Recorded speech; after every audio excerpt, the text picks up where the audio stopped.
W9. Finally figured out how to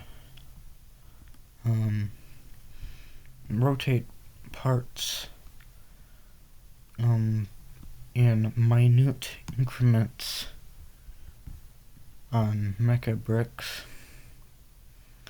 So I was able to put together an engine like this, but as you can see, it's currently just a block.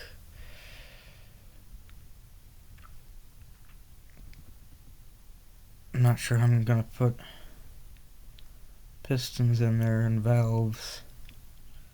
Anyway, there'd be a camshaft here running these valves, and then a camshaft here for both these banks. And then a manifold would be here.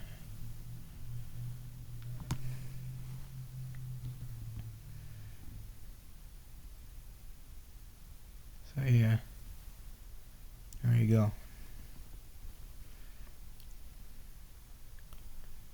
9-cylinder Lego vacuum engine.